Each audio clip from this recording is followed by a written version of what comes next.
All right, I don't know who else is going to join us. Morgan's going to log back in. So, Jesse, how have you been doing this week?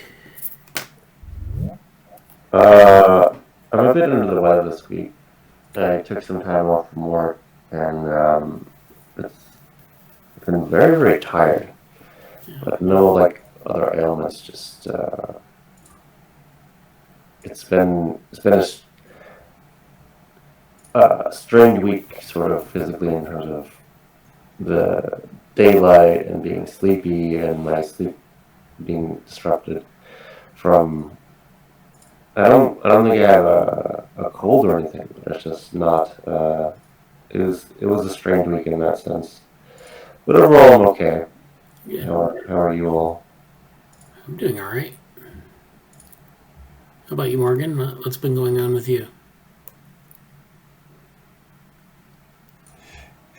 Still trying to fix my Bluetooth. Okay. Why don't we? No, it's a good week.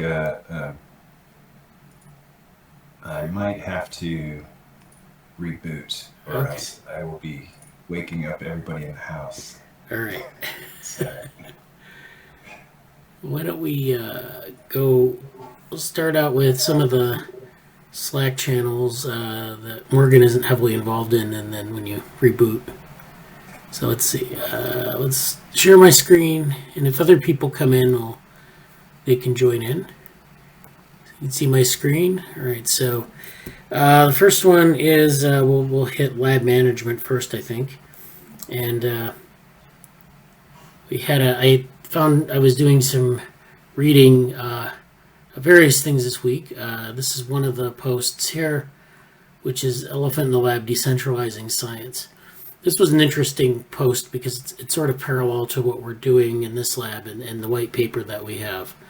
So this is just a blog post on Martin Etzrodt, who wrote this part on the case for decentralized trusted platforms and the dissemination of scientific information and attribution. So I think this kind of goes through. We need to establish an entirely new paradigm of trustless permanent publication, attribution, and interoperability of scientific data. This opinion is written from my perspective of 15 years in biomedical research. Then it goes through the history of computing to some extent, and then it kind of talks about the scientific commons, which is where we publish things. And then, the idea of a scientific publication is to foster communication, to attribute work to a certain person or group of people, and then to build a reputation. And so none of those, according to this author, have been met by our current system. And a lot of people are dissatisfied with our current system, but we were trying to come up with alternatives. So one alternative are preprint servers, but we still have third-party journals, so people just basically see that as a repository. But people have been building things on top of, say, archive to maybe solve that problem, to enable post-publication peer review or pre-publication peer review and things like that. So that's what he's arguing for here. And then the peer-to-peer science is what is sort of the goal, but we're not there yet, and we need to come up with some standardized interoperable protocols, and we also need to think a little bit more about, maybe we should spend less time trying to storytell and sell our data, but just to focus on ensuring the data suffice the problem that you're trying to address, and whether it's connected or not. So there's some interesting things in this article. Let's see. Okay, Morgan's back. Good. The next one we'll go to is neuroscience networks. And that's here. And here we have a couple of readings on, let's see.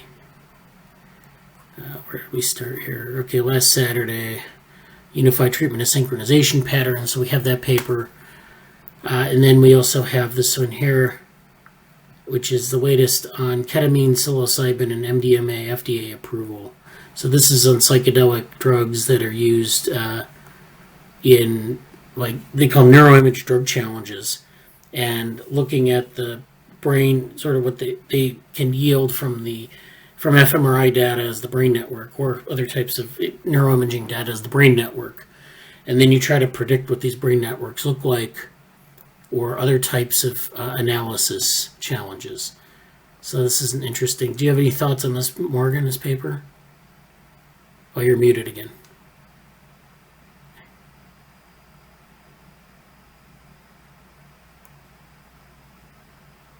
I still can't hear you now. Okay.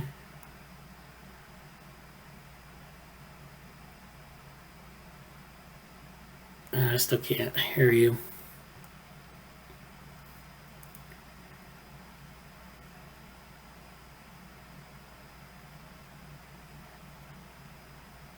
Yeah, it's not working. Oh yeah, you can type in the chat. That'd be good.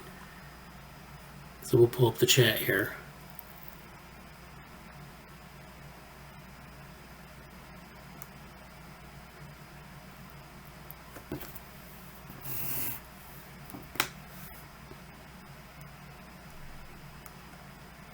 I'm interested in the modeling of these drug challenges. Yeah, I think that's a... I know that they've done a lot of challenges. They have a lot of challenges with respect to neuroimaging data. Like, you can download... Okay. Okay, so this is an article here. This is harmonic brain modes. So this is the one we had last time. I think we talked about a unifying framework for linking space and time and brain dynamics. So that's a nice paper where you're trying to link together different. Let's see. Here we introduce the current concept of harmonic brain modes, fundamental building blocks of complex spatiotemporal patterns of neural activity. We define these elementary harmonic brain modes as harmonic modes of structural connectivity. So these are connectome harmonics.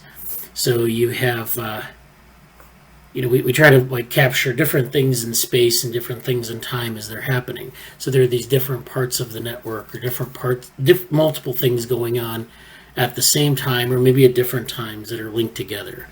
So you want to be able to show the relationship between neurophysiological, temporal, and network level changes across different mental states, which include wakefulness, sleep, anesthesia, and psychedelic activity, or related activity.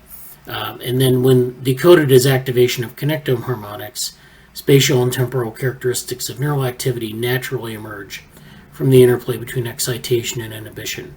So you can actually get to a lot of these different things going on in the brain dynamically. So, you'll often have state changes.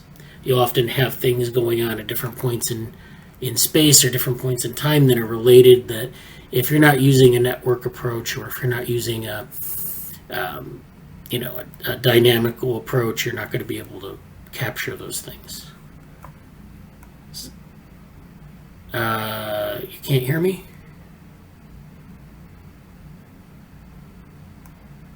Okay. Yeah, this is another paper, bioRxiv, Graph Neural Fields, a framework for spatiotemporal dynamical models on the human connectome. So this is another paper. This is now published in PLOS Computational Biology. So tools from the field of graph signal processing, in particular the graph Laplacian operator, have recently been successfully applied to the investigation of these structure-functional relationships. And so then this, what you do is you take a human connectome, you find the eigenvectors of the graph Laplacian, and then this is where you get to connectome harmonics. And then this mathematical structure has been shown to relate to the functional relevant resting state networks.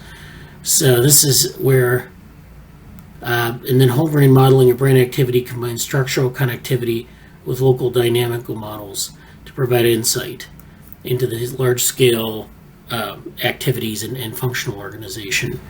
So you're building, let's see, in this study we employ the graph Laplacian and its properties to define and implement a large class of neural activity models directly on the human connectome. These models are stochastic integral differential equations on graphs, and these are graph neural fields. So they're building these differential equations in graphs. So each node, I guess, has its own differential equation. It's what they call a stochastic differential equation, and then that's a graph neural field. And so this is similar to the continuous neural fields. And then I hear you now. Yeah, I can hear you now. Good. Okay. Yeah. Different Switching computer? Chaos is good. Okay, so that was this the method that they're using here, not a different method, or? Oh yeah, here it is. This is a technique of chaos, connectome harmonic analysis of spatiotemporal spectra. So that's what this is, and it looks like you can get you can use this all different types of neuroimaging data, fMRI, EEG, or MEG, which is the magnetic. So this is this is Oh, it cut out again.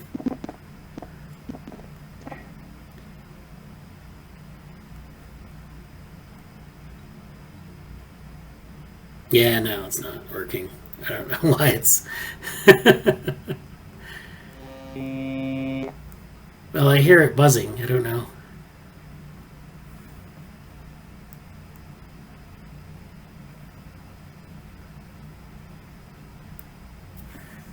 Anyways, okay. Why don't... Yeah. I'll just... Yeah, well, we'll just... If people are interested, we can talk about that more. Maybe offline, and we'll move on to game theory. So in game theory, we have a couple of posts again. This one, evaluation of human AI teams for learned and role-based agents in Hanabi, which is this game that... Okay, does that work? Yes, I can hear you now. Good. Okay, I'm just going to stay off of Bluetooth. Sorry, I just wanted to say that, my main reason for posting that was the number of new drugs that are becoming available as drug challenges, and there's actually a lot of nootropics that would also, I think, be interesting as drug challenges, but couple that together with what Selena Adesoy has been working on for like 5 years now. I think this was originally her PhD work down in Sydney. Yeah. And she's been continuing it with Morton Kringleback in Oxford / our house. And it's really I think the most interesting connectome analysis work. Because it's spatiotemporal, Right. I mean, and that relates to the paper from last week from Santa Fe Institute. Yeah. Or it somewhat relates, right? Not that they're necessarily trying to do the same thing, but this idea of getting being able to say something about either synchronization or dynamics on graphs that you've extracted, right? So this Selena Adesoy's stuff. She started working together with people in Lausanne. So Patrick Hagman's group, which originally did some of the really high resolution connectome work derived from high resolution diffusion imaging. Yeah. And but then added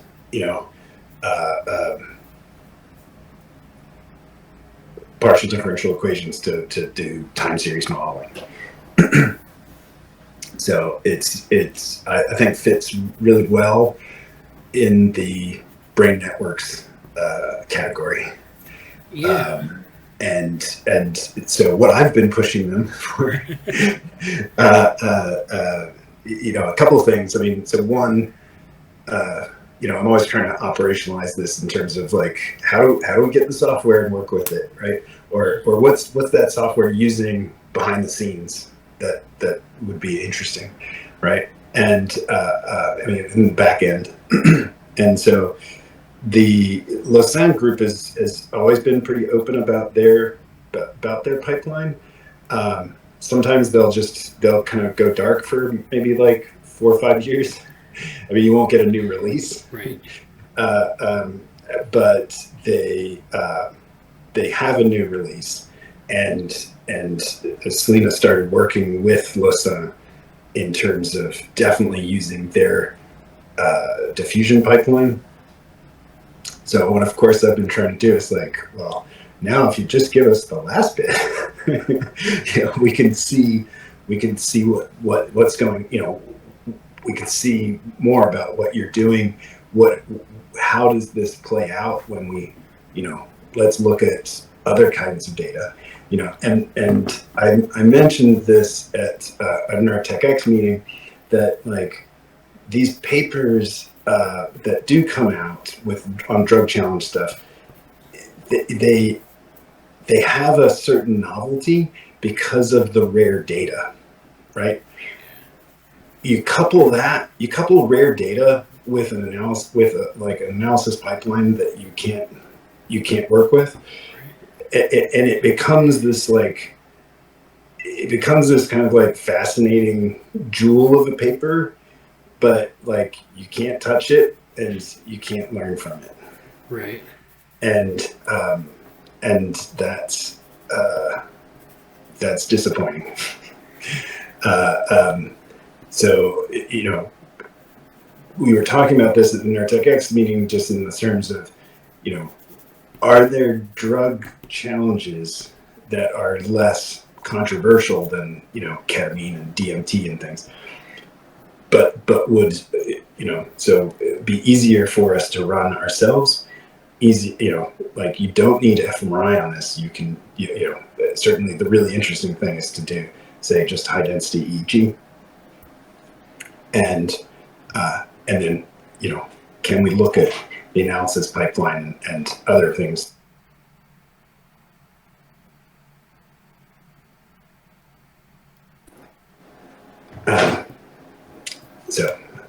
Sorry, I've woken people up here. Oh, okay. Sorry. Yeah. So that's why I posted it. So let me try and get back in touch with. I haven't asked him about this in a long time, but try and get back in touch with Morton and Selena in terms of. Well, what I need to do is get in touch with Tony James, who's working with them back in psychiatry in Oxford, and see if we can see if they're interested in trying to release this, because I think it's a really interesting really interesting analysis that they're doing. Yeah, the accessibility data is always an issue with some of these studies, especially if it's something really interesting and Yeah. I will say that it's also interesting that Robin Carr Harris has moved to San Francisco. Okay. So maybe have more opportunities to bug him about releasing data sets that we've seen. You see these papers, you see these analysis techniques, and it's like it produces cool figures. Yeah.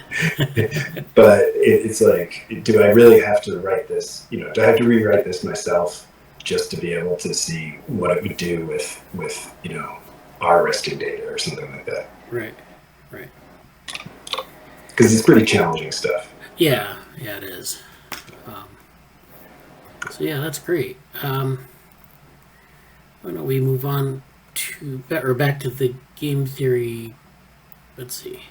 So we were in game theory. We had this paper, Evolution of Human AI Teams for learning rule-based agents in Hanabi, and I don't know if I think, yeah, here it is. So this is a paper, archive preprint. So this is on deep reinforcement learning. And we know that deep reinforcement learning models have generated superhuman AI in I don't know what that means exactly, but in competitive games such as Go and StarCraft. I guess they mean that the performance is superhuman in AI as opposed to human players. So, AI can generally beat humans in these different classes of games. So can similar learning techniques create a superior AI teammate for human-machine collaborative games? And so this is, where you have, and I actually did a talk on this once, you don't just have the AI, you have an AI that works with a human.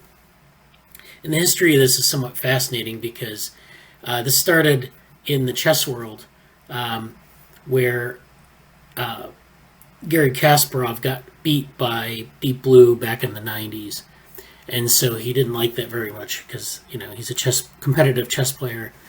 And he decided that he would come up with this new type of chess where you would take computers and you would use them in concert with like a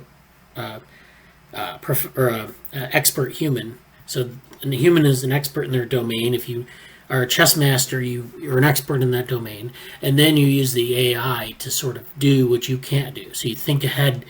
You can only think ahead so many steps as a chess master, even though you know the game intimately, just because of the constraints of human cognition. So you can use an AI to look further ahead, but you also have the human in the loop making decisions, and it's actually made for a really interesting type of chess. And so they, this is something that's been, this has been an area that's really interesting. It's being developed actively. So the question here, though, in this paper is, will humans prefer AI teammates that improve objective team performance? So now the AI and the human are working in a team. So will they prefer AI teammates that improve objective team performance or those that improve subjective metrics of trust? In this study, we perform a single blind evaluation of teams of humans and AI agents in the cooperative card game Hanabi. I'm not familiar with it, but this is what they're using with both rule-based and learning-based agents. In addition to the game score, use an objective metric of the human AI team performance. We also quantify subjective measures of the human's perceived performance, teamwork, interpretability, trust, and overall preference of the AI teammate, or of an AI teammate. We find that humans have a clear preference towards a rule-based AI teammate. In this case, it's what they call SmartBot, over a state-of-the-art learning AI-based teammate, what they call other play. So they have these two different types of agent that they're implementing. So SmartBot is preferred over other play. And so in general, I view the learning-based agent negatively. So this other play. Yeah, sorry. I thought this was really fascinating in that it seemed like a almost like a Turing test. You know, right? I mean that and this is come out of some other work where I forget the way that it's referred to, but it's like human assisted reinforcement learning, where you and at least Georgia Tech is doing this with people actually wearing EEGs, and they're like, if you could imagine, like watching somebody playing Pac-Man, and the humans watching the game, and it's like having a neural response when the Pac-Man is going the wrong way or something like that, right? But in this case, it's like, can you tell the difference between an agent playing versus a human playing, right? And the fact that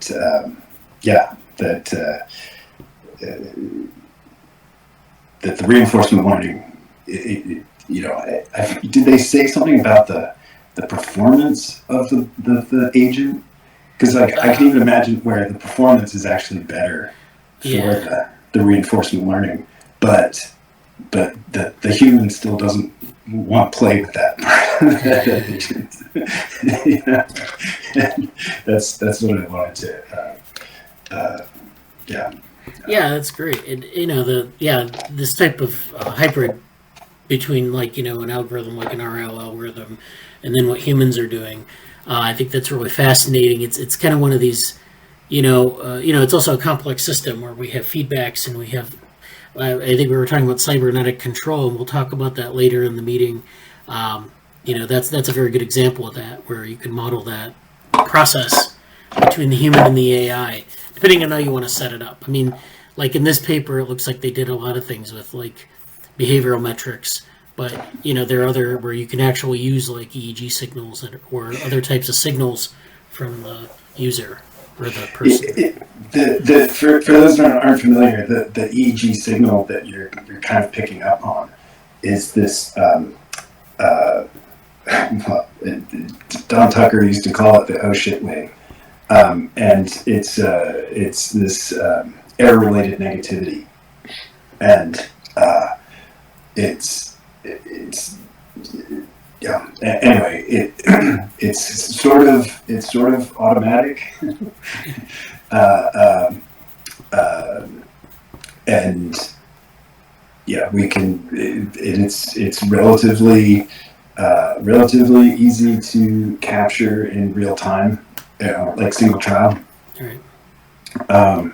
So yeah, that's what Georgia Tech was using, and yeah, and it also becomes interesting just in terms of doing the single trial detection. So it's like it's funny that you're doing anomaly detection, signal processing to capture human anomaly detection neural activity. Yeah. So yeah, all right. Let's see. Next one, I think we'll go to is information theory, and we have information theory. So I think I posted in here. I posted our preprint for Gibsonian information. So congratulations to myself and Daniela and Jesse and Avery. And this has been posted on the PsyArchive. I tried to post it to BioArchive, but they said it was outside the bounds of BioArchive. So they recommended posting it to Archive. And I said, well, I'll just do PsyArchive, because Archive has been a little squirrely in terms of the review process. The last paper I submitted there took like a month to get it through screening. So sometimes they do this in BioArchive. They have like certain categories and sort of things that they will put up, and sometimes they will reject you because it's outside the scope. So even as like QBio. Yeah. Uh-huh. Yeah. So this is the preprint. So it's like, I think we saw this last week or the week before, and it's up here now. And this is we have a DOI now. So this is something, Jesse, that if maybe we want to send an email to the Neuromatch people for, we submitted the form with the abstract in it, and they said if you want to link the preprint to the talk, you can send them an email with the DOI or the link. So let's do that at some point this week. I think that would be good. Yeah, that's good. Those in information theory. Yeah, in the information theory channel.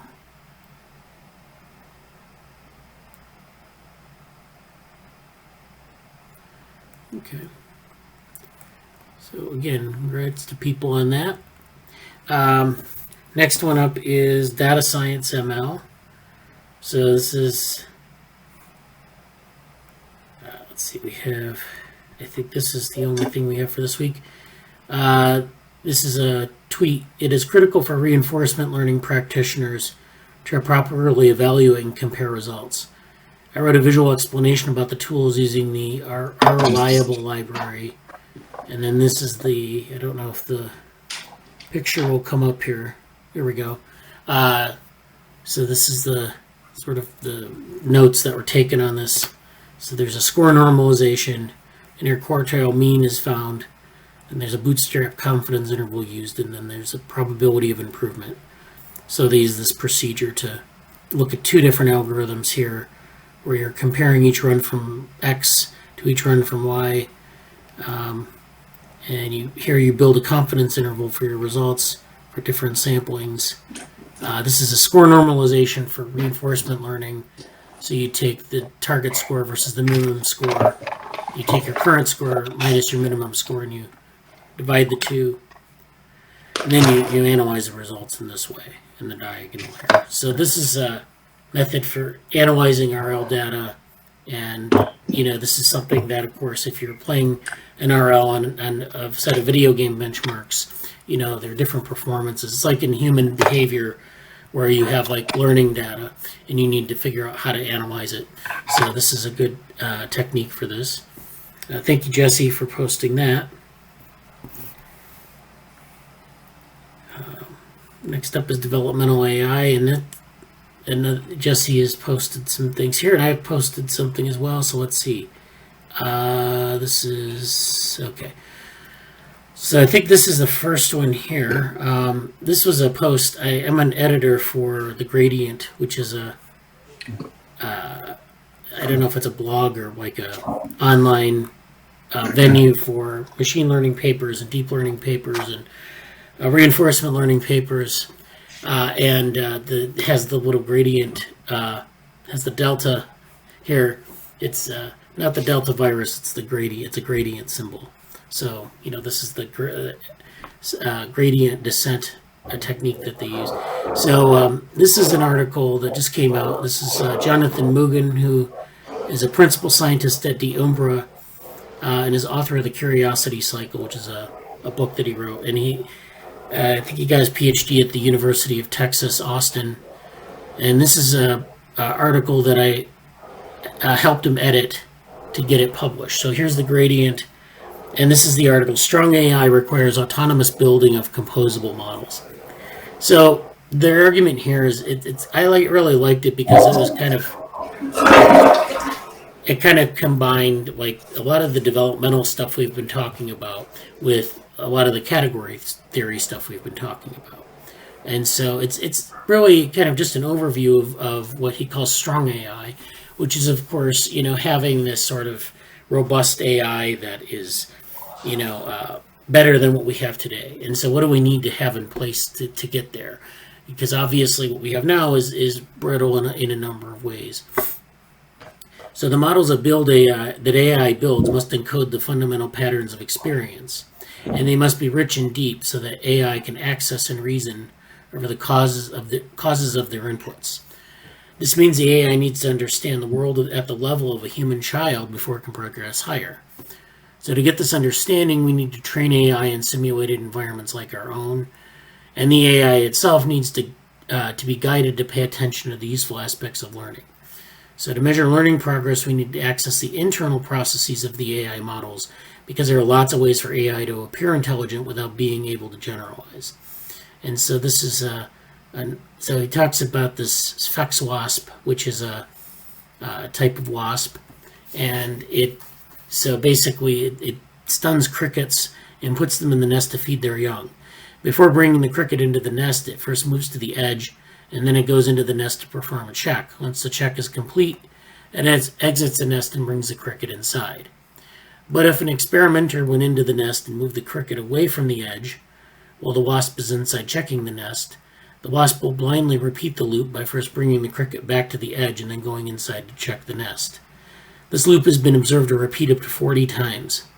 The wasp has a rote plan that appears intelligent but is surprisingly brittle. So this sounds like something an AI algorithm might do if you meddle with its training data or its inputs. And so we have this sort of automatic behavior, and so whether something's learned or whether it's a sort of automatic behavior that is just kind of executed. So he's making this connection between, in insects you see a lot of these type of automatic behaviors, and which are actually in some cases controlled by hormonal fluctuations. But in any case, so he just kind of brings up some more about like how do you build more robust AI.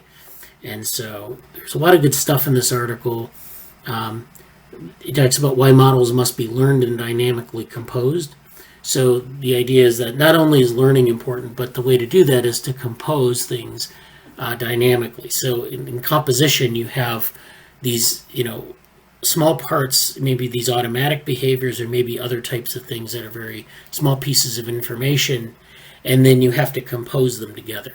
And so that composability, or that ability to build on top of smaller parts, that's part of this. And you need to be able to build up from sort of like primitives maybe to a very complex whole, or you can build in different ways using parts that already exist. So this is part of it. And then this links to development, because in development you often do this. You have systems that kind of build gradually in development. They compose themselves, from a child kind of learning the basics and having some innate behaviors, and then putting them together in their development.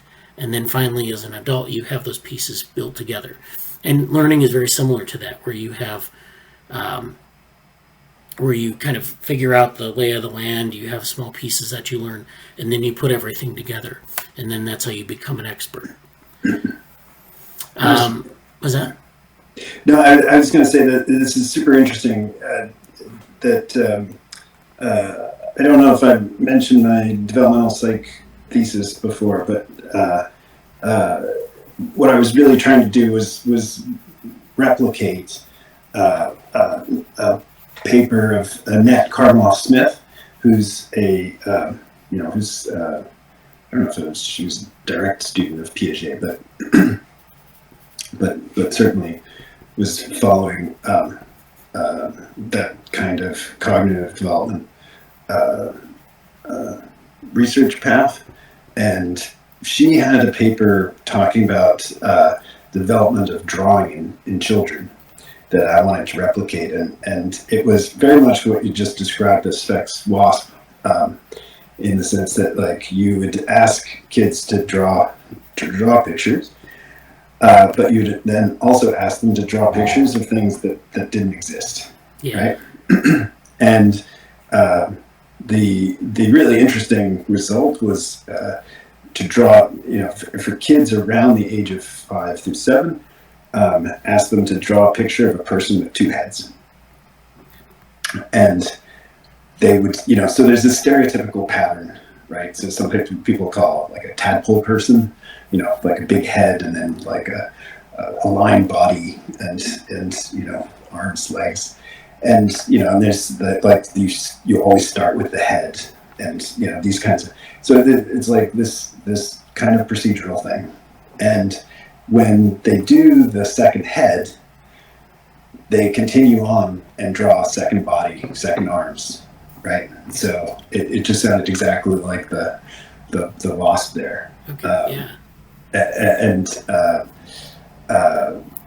So yeah, I did not get to complete that research because all the schools that I approached were sure that I was looking for sexual abuse. Yeah. They were like, well, we're not going to let you come in and ask kids to draw pictures. Like, no, that seems too sketchy. It's like, Okay, yeah. It did not help to give out her book or anything. Then just wanted to also say I dropped something into random that is potentially related, just in terms of I was talking with a friend of mine who's been a long-standing member of Center 17, and but his work is very like theoretical computer science to me. But the Joy programming language and composable functions, and I keep feeling like I would love anybody who's coming from a CS background to say more about Manfred's work and whether Joy would be useful in terms of programming this kind of strong AI, or do languages hold us back from the development of some of the kinds of AI directions that are being proposed. Yeah. And I'm not, I think that what Simon's working on is really interesting. He's connected it to, he's got his own implementation of joy. This is the guy who writes his own interpreters and things, depending on the language, like sometimes in language that he's trying to develop and sometimes not. But also connecting it to user interfaces and things where you get some interactivity, and therefore you could also show this kind of will relate to the virtual winter school on cognitive modeling that I posted a link on. Anyway, if anybody has time to look at that and give me some feedback, that'd be great. Yeah. Well, I think it's useful. I'd have to look at it a little bit more, but we've run into this in the developmental AI area where people are doing a lot of stuff with composition, and really it does lend itself naturally to development. Although it's not, the question is I can build a compositional algorithm and I can put things together. Is this really what biological organisms are doing, like humans or other animals, where they're learning, but they're composing things, but they're doing it in a certain way? So, we know, for example, that there are critical periods of acquisition. There are also, stages of development where, you have to learn things in a certain order. And so, those things it's not just as simple as saying it's compositional.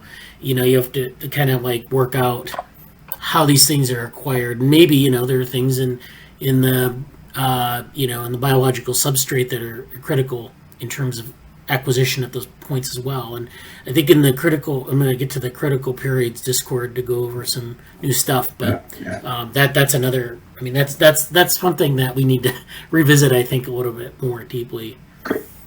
That Jesse asked a couple questions in the chat. He said that drawing reminds him of Judy Fan at San Diego. So yeah, he's a fan of Judy Fan, and she does a lot of stuff with that sort of work in CogSci. Can you link to your paper and to your thesis? So if you can link to that stuff, and then the paper for Piaget's student. Sorry, for Carmel Smith, yeah, definitely, and just a name that I know you'll know, Andy Clark. He worked with Carmel Smith. Okay. So this is reminding me to pull out, or go into my library and check what the book that they did together. Oh, right, yeah. I think I remember that. I don't remember what the book is though. Yeah, and this is going back to the 90s. I'm dating myself with this with these references. Yeah. Well, that's what when Andy Clark was not doing popular books. So that's right. That's right. Again, we're dating ourselves. Yeah. Okay, so that's good. Let me go back to let's see, what channel do I want to go to next? I guess we can go to that random channel. So that was the one where we had, let's see here. And this is the Joy programming language. So this is something that is a functional programming language where you're composing things of functions rather than lambda calculus. So actually I had a thing that Jesse put in one of the channels. He asked a question about Turing completeness. And so this is an interesting thing. A lot of times a program, people will tout it as Turing complete. And so that means you can generate every state that a Turing machine would generate. And so that's the sign of a well-formed program. But in this case, I think they're actually trying to build a composition of functions. So this is a little bit different than being Turing complete. I don't really know, my familiarity with programming theory is limited, so I don't really know the deep differences there. But just to point that out, and I think that's a good thing if you want to look more into this compositional area. Yeah. So why don't we why don't we go to Ethics, Society, and Tech? And so there's a lot of stuff going on this week. First of all, congratulations to Angela Recius, who's not here today, but she completed her talk to the Rockwire Community Lecture Series. This was the Data Trust talk. And so this is actually recorded. Jesse asked if it would be recorded. And I said yes. We had a pretty decent turnout. Not as much as I would have liked, but that's okay. We have the recording here, which is basically the whole talk with, she went through in about 20 minutes with her slides, and then we had a discussion afterwards. And so this is the link on YouTube. And it was a really good talk. I think there were a lot of really interesting issues raised. So to recap this talk, data trusts are these legal entities that will, are a solution to sort of data, the way that it's like social media companies use data. They collect data and then they have, maybe they'll use it to mine it and things like that. And it's very hard to regulate, personal data use that way. You can, put privacy settings on things, but still it's an imperfect solution. So one of the solutions is to build these data trusts where you have your personal data, you put it into a trust. And this isn't just for like social media companies. This is for in general, because we know that identity theft is a huge issue as well. So you put these things into a trust. The trust operates like maybe a financial trust where you have trustees and you have legal responsibilities and you have audits and things like that. And so it's all in that vein. And she went through a lot of the aspects and how it relates to data privacy. And so I think that was a really good talk. And please go to YouTube and watch it. And I'm going to try to have it curated where, we have maybe like 2-minute parts where there are different topics that are raised and we can pull them out and link to the different discussions that are in the video. So, so I think that was very good. I don't know if we want to follow up on that at all. There's definitely more to do on that. I also talked to Angela because we went to a conference on cognitive offloading earlier this year, and this was this is the idea that you have cognition going on in your brain, but sometimes you offload your cognition to objects in the environment. So, for example, a piece of paper, writing on a piece of paper is cognitive offloading because you're writing things from your brain onto a piece of paper, and then you can look at that piece of paper later with a written language that you can understand and say, yes, this is what I meant to say. Or you can give it to someone else and they can read it, and you're offloading cognition. And so, in a sense, you're expanding your ability to think because and computers are actually a very good example of this. If the early history of HCI or human-computer interaction, they talk about this a lot, where you're offloading your cognition to the desktop or to some device. And so we talked about this a little bit in the context of neuroeconomics. This is not really ethics and tech, but the idea that what we're doing with our brains when we interact with as economic agents, that's something that we can look at. But we can also think about offloading. How do we offload some of those interactions from our brains to the environment, and what does that interaction look like? We just talked about it a little bit at the beginning. It's not in the video, but I wanted to bring that up because I thought maybe, especially Daniela, who's actually has a background in economics, that we might find that something we can collaborate on in the future. Yeah, and related to Simon's, I'm going to call it research work. He calls it things he enjoys doing. How do you do human-computer interface research work? And how do you do empirical human-computer interface research work? And what should the metrics be? And perhaps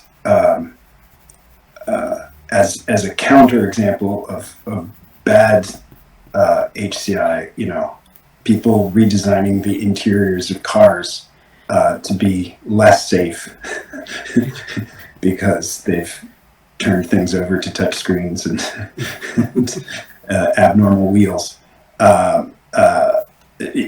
Where it's like, did anybody do any kind of research, empirical work to show that this was better interface? Because it's, I'm trying to think of I'll try and drop more links in, but it's the ETH Zurich.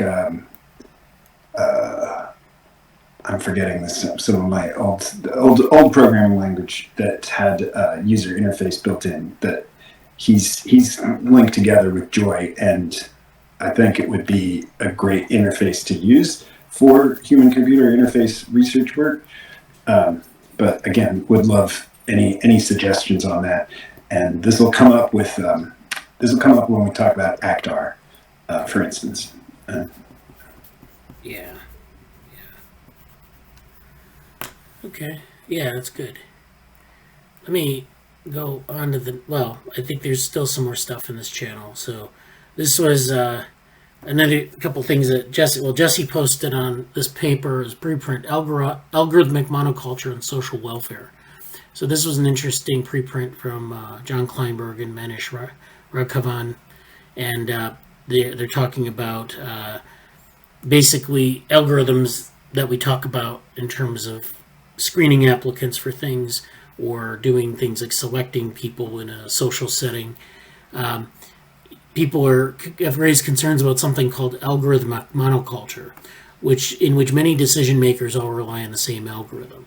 So if the algorithm is, biased, or if it has like a specific, it gives specific results, then there's no other algorithm that you can use to offset that and say, well, there's this one algorithm that says that person is X, Y, and Z, builds a profile, but then we have some more, we have another algorithm that does the analysis in a different way.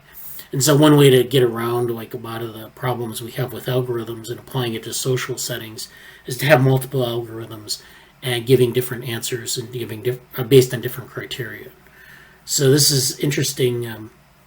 They kind of go through this and they talk about like unexpected shocks are therefore not needed to expose the risks of monoculture. So even under normal operations, using a single algorithm to make decisions like this is bad. So, and then there's this here, which is, what is this, Jesse? MD4SG?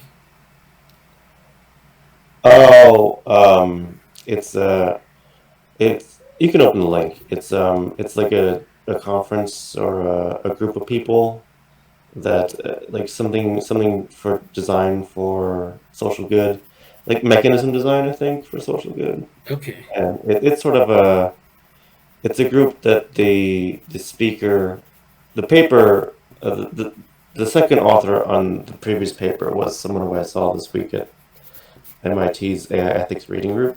Yeah. They'll actually go in person, which is a cool thing. And they mentioned some of their work with this group as well, which is an interesting group. And I want to check them more out. I haven't really had time to look at them, but yeah. Yeah, I saw your pictures in the Slack on your visit to MIT's group. You had a couple pictures in there. Yeah, I don't have a whole lot to say about the group, but this we didn't go over that paper, although I liked that paper from them.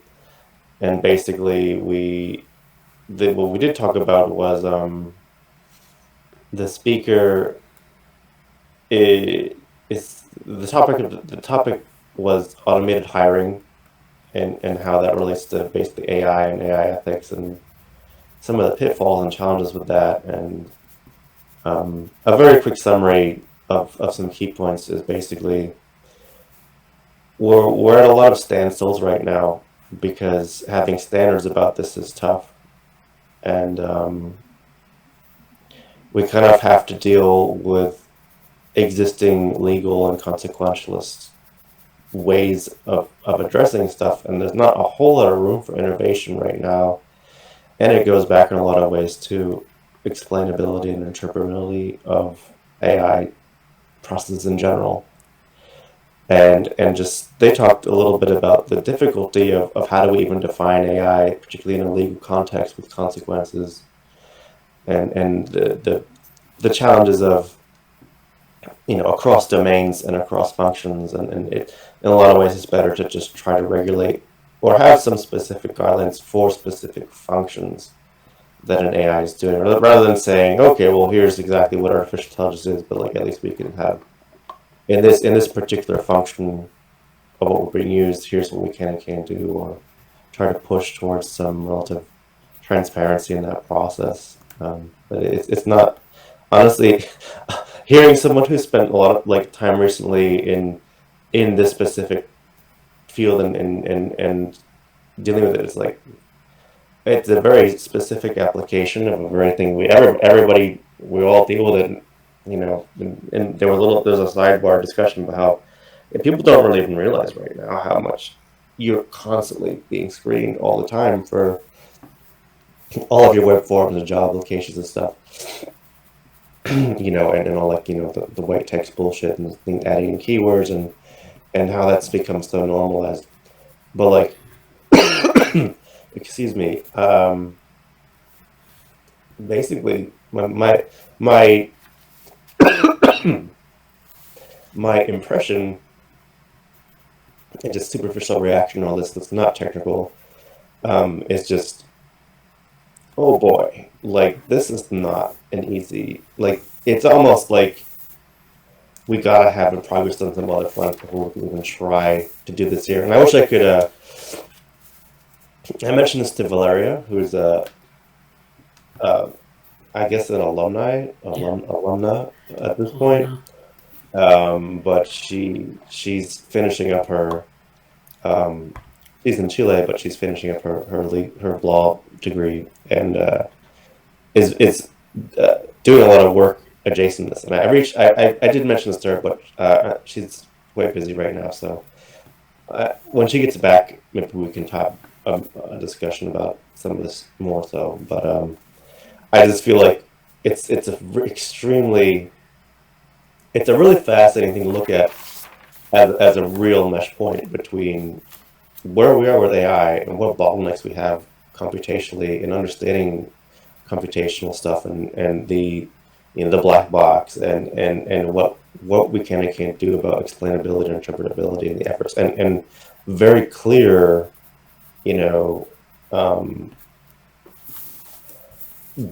basically difficulties and limitations that we can do even try to regulate in a situation that's already, you know, difficult. And there's some like commentary about how discrimination laws are really challenging to update. Nobody wants to touch them for a variety of reasons. So they basically haven't changed in several decades. And so it's just this specific instance is a lot of, I don't know, intransigence, or just a lot of things that are just stuck. And it's like, well, in the short term, we have to figure out we have to try with inadequate tools to do this stuff. And so it's challenging. It's very, it wasn't a doom and gloom talk by any means, but it was also like, this is a quagmire and difficult, and until we get some other pieces moving, it's sort of just doing the best with what we have. And I think that's true for a lot of things in technology and law right now, for sure. But this is a very interesting. I was surprised. I don't know. I'm not really that best. I don't have a lot of experience in this area, but it was a good discussion. So, yeah. That's good. Well, yeah, thanks for that update. I'm glad that you had a good time, and you know, we should bring that more to the fore. I think maybe if, you know, I don't know who is in the society ethics and society group who might want to give a little bit of a presentation on that, or maybe want to review the state of the art of some of these issues. I'd like to see that at the meetings if possible. Yeah. On a side note, you know, New York Celebration of Women 2022 is happening, and I reached out. I may try to like more seriously volunteer with them this year, but I forget when they have a deadline for submissions, and obviously I'm in the thick of this is the home stretch for application, so I'm very much not taking on new stuff right now, but Right. I think there's a lot of really solid things to be there's a lot to do, Yeah. and a lot of it's just organizing in things at this point. But yeah, I look forward to following up with all those things in time. Yeah. Yeah. I think like, it's like always good to have like a set of things that like are ready to go, like for abstracts and things. And if you have like a deadline coming up that's like a month off, if you have like a couple of ideas that you can like quickly move into abstract form, that's always good. And just this is just kind of thinking about like how do we get things out, and because it's always difficult to kind of like come up from a de novo position and say, well, I'm going to write an abstract or a paper, and this holds for papers as well. Just to have like things that are ready to go, we can do in like a relatively short period of time. Getting them out there and seeing and getting feedback, even if they don't get accepted somewhere, we can keep those in the pipeline and use those again and again. And I think with Neuromatch, we're seeing that with some of the things that have been submitted, and I'll get to that in a little bit. But one last thing about that conference I mentioned, I wonder if like for some submissions, I think that'd actually be a really good place for Angela to talk more about her stuff if she wants at the conference. yeah, I wonder if I have a few ideas about. I think she has enough stuff she could just do her own like poster presentation. I'm sure, but also depending on what else the lab wants to do, what could maybe try to, because we've done a few like broad scale kinds of discussions at that event. So just thinking ahead about that, we could have sort of we could let's see what Angela wants to do, because she could basically and we could basically do like another tour, like an overview where we talk about data trust as part of like innovations in AI ethics or innovations in that arena, and have her we cover like 2 or 3 or something in a short time in like a broader presentation. mm-hmm. Or if she wants to spearhead it and do it herself, which I might encourage her to do, really, but having a few other things. I guess it depends on what else the lab wants to do. But I think that would be a good venue for her to push that forward. Yeah, I think so too. Definitely, let's get in touch with her. And I think I think the overview last time was great, but I think it's also worth kind of like I said, taking it apart and saying we have a couple of things here, a couple of themes maybe we will follow up on, and then kind of get some ideas into place so we can just kind of put out like abstracts. We can hit this conference, but we can also hit maybe some of the other conferences as well, or some of the other venues, and it would be much easier to have like those pieces. Like this is something we want to do. Let's get, when we have the opportunity to do it, then we can. We don't really have to think too much about like what we want to, what the structure of it'll be, or well, we'll have to think about the structure, but we don't have to think too much about the overarching topic and outline of things to do. So it'll be right there, and we'll say, okay, now let's shape this into something submittable. So I definitely think we should let Angela move forward on her work. Encourage her to do this conference. And I think the data trust, I think if, following up maybe on a little piece of that, like her talk was very broad that she gave this week. And I think, one of the things that sort of maybe it's either like maybe like, showing the insides of a data trust, kind of like how it would work in the real world, and then what the structure would be, or maybe another talk on like maybe the application domains. I mean, any of those would probably work for something like this. And just to give people a taste of what it is, and because I get the sense that people don't really know what it is when you say it, and it's like, what is that? So that's I think that's definitely good, and I think that we should encourage her to do that. Yeah. Okay. Let me move through some more of these things. I know we're running late on this, so I'm going to go through some of these other channels a little bit more quickly. And we have more things in the Ethics Society and Tech channel. Ankit posted something on this DeepMind, I think it's an internship, and then Morgan posted something on human rights issues raised by the applications of neurotechnologies. This is a bioethics talk, so that's good as well. we don't really talk too much about bioethics in this channel, but that's probably something we should talk about more. Developmental AI, we have some things here. Again, this post on the strong AI, and I just covered a little bit of it. You can read more about it, and we can discuss it. We also have some things from the Santa Fe Institute. Do insects use a cognitive map or not? It's an open question. If you were a roboticist trying to build robots based on the behavior of eusocial insects, which are insects that behave in social groups, you'd have some options.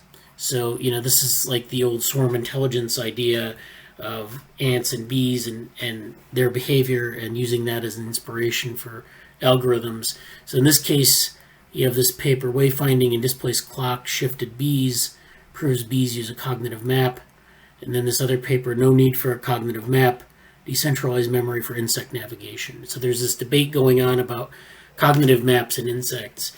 There's also this area of path integration. And what that is where it's an experimental paradigm where they put an insect, say, or you can do this in a wide range of animals, not just insects. You can do it in humans.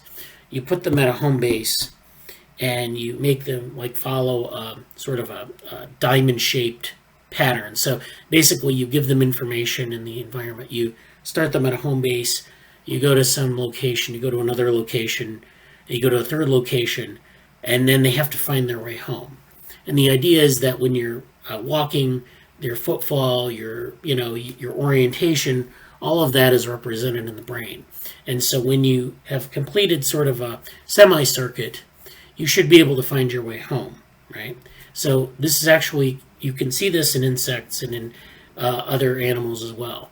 But what's interesting is if you shift the animal in some way, you either shift their home starting position or you shift the map out in the environment in a way that sort of obfuscates their ability to find their way home. They actually make an error. They don't reach back to the home base, but they actually do this at a systematic angle of error. So it could be 20 degrees or 30 degrees. And so this is something that is well studied, and there's a lot of literature on it. And this feeds into this debate. So this is an interesting debate. We should follow up on this. And so that's that. And then in the CGS group channel, we have this post. Sorry, hold on a second. I was muted, and I won't go into this because I know we don't have a lot of time. But the link, the first part of the link that I shared, the Twitter link, was basically me referencing the Santa Fe stuff. Yeah. But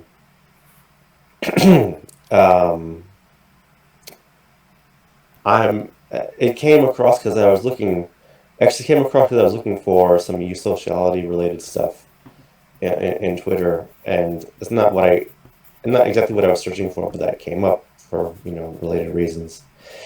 And I'm going through some of E.O. Wilson's work on that, and either basically looking at some of the evolutionary shifts that happened that led specifically to eusociality and across insects and other groups too, but how and why, and I feel like for the Neuromatch thing that we're doing with Avery and Jenny and Nick, there's a really interesting biological evolutionary background that we've been looking at and talking about, and we wanted to go over it here, but I'll just say that there's some very interesting questions in terms of embodiment and in terms of basically cybernetics, as far as how actually, did I write this down? Hold on. Yeah, and even when we talked about cognitive offloading, I think embodiment cybernetics and cognitive offloading as concepts are really interesting angles to look at what E.O. Wilson's pointing out as this shift. And I'll just very, very quickly just to show this. This is one of the presentations I'm looking at, and it's from one of his books, Social Conscious of Earth. Why is it rare? What was the force that drove it? And just very quickly, I'm only going to go this far into the things, but like, he uses this analogy as a maze, and analogy as a maze as to what are all the different steps that took place to get to how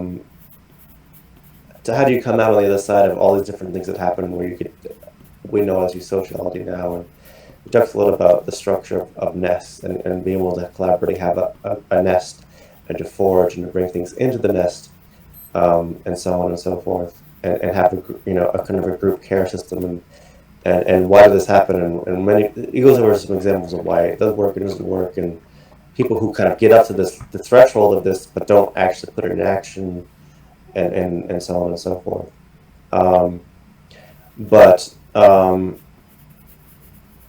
No, this didn't update yet. Anyway, it's quite interesting to think about it in these terms, and I think I'm going to maybe next week or not, but I'm going to do a more in-depth presentation on this as sort of a complement to what we're fleshing out here, because I find the background that we're getting into for this topic is really kind of, how it works sometimes, like it's really spinning me back around to a lot of things we're doing in developmental AI, and looking at this sort of groundedness in that case. So that's a bit of just a preview for right now, but more to come on that front. Well, that's great. Yeah, thanks for that. I know that Avery's interested in like E.O. Wilson and a lot of that literature on connection between like social evolution and I think allostasis. I think Avery doesn't even fully. I have yet to really get to talk to them about what I just mentioned. Yeah.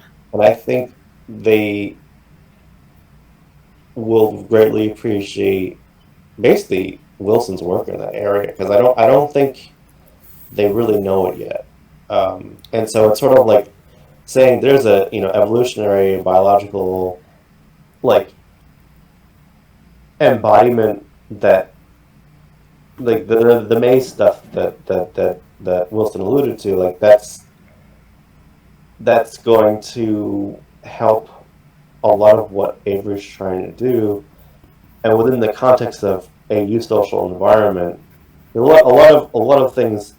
I don't think Avery quite yet realizes how. I mean, they do, but I don't think they like. And I'm not saying I'm an expert here, but like, there's sort of what they're talking about is. It cuts across domains, but some of it is very, very domain specific for some of the applications, and that's not a bad thing. But like, being able to have some biological leverage and say, well, in the context of eusocial insects and how their culture and their things came across, here's a I think that would be a really important framing for what they're talking about, and so I think it's and yes, I think you're going to talk about Neuromatch soon, so. I think we all have like 5-minute talks, and like there's so much cool stuff to allude to in 5 minutes. But I also think, and this I won't talk about this when we get to it in the Neuromatch section of our talk today, but like I think this is really easily turning into this is becoming a preprint very quickly before my eyes, and I'm happy. Well, that's good. Yeah. Yeah, that's a good way of thinking about it. like you have to always think about it in terms of how am I gonna, what's the next step in this development of this process. And I think preprints are a good way to communicate that. So, and also like as a tangent, like I think a lot of the things I mentioned in terms of cognitive offloading, I don't know if you want to say social robotics, but cybernetics and embodiment, I think I think those are things that those are going to be powerful lenses for things I do want to do in graduate school, and more about that some of the time. But it's been good in that front too. yeah, and you asked me about today, or this week sometime, you asked me about sort of the core curriculum in computer science.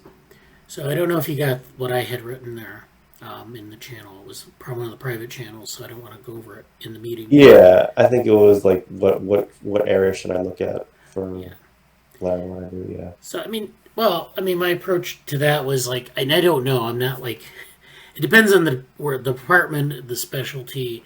They usually have core courses, but more than that, there may be things you want to know, because I know that like as an interdisciplinary student, I would go to different places in campus, different courses in different departments, and they would assume you'd know certain things.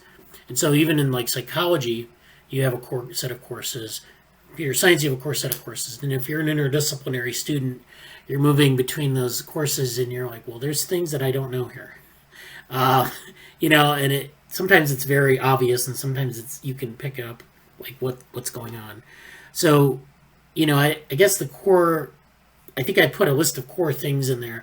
A lot of it had to do with like algorithms and sort of programming theory and, theoretical computer science, like what is a NP hard problem versus an NP complete problem, computational complexity, or, what is a Turing complete thing, just those sorts of things. And you'll see them in the literature. And I guess the best way to approach it is just to kind of think about like, if you go to the department that you're like a CS department, and you look at their core course requirements, and then you kind of look at the syllabus for that course, what are the things that they're trying to teach people? And, some of those things will become, like you can kind of read about those things and be familiar with them.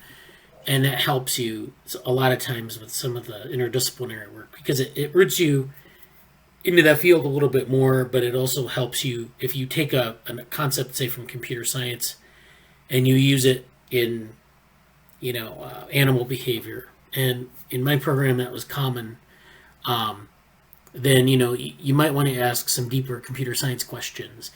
And to do that, you kind of need to know some of that basis. But I think your question is very good. But I think computer science is such a odd field because it kind of sprang from that interdisciplinary milieu. It had like linguistics, mathematics, psychology, just like people working with mainframe computers. And then all of that kind of got pushed together into a field.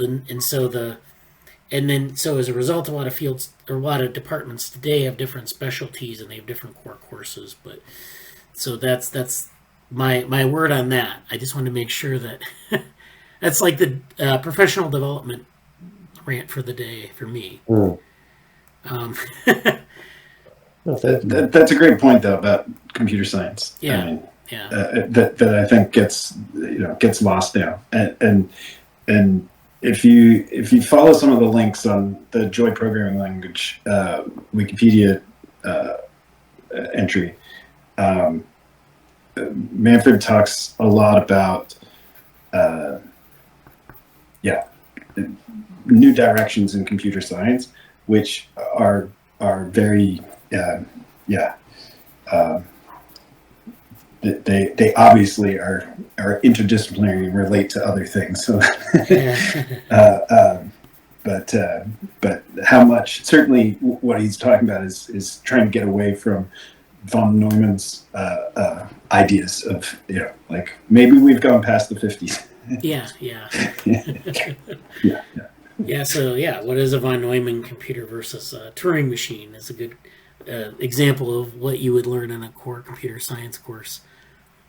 But yeah, these are things. Yeah, these are things you'll pick up, and just be aware that like there's this whole world of things that are kind of semi hidden until you like actually encounter them in a set of courses. But you know, um, so let me go back to the. I'm going to try to finish up the Slack review here, and I just want to go through maybe cognition futures a little bit. Here's the paper, Karmeloff Smith and Andy Clark. This was Jesse actually posted this today. The paper below is the drawings one, but cool stuff with Andy Clark too. Yeah. Yeah, I just threw that in there to look at it later. So It's good stuff. So those are good. We also had a talk, Models of Consciousness by Adam Saffron. This is a Facebook post here. This is just kind of the slides. And Adam's on the Active Inference YouTube this week too, this coming week too. We should have a link for that too. Yeah. Please put it in the chat when it's available. We go through his work a lot.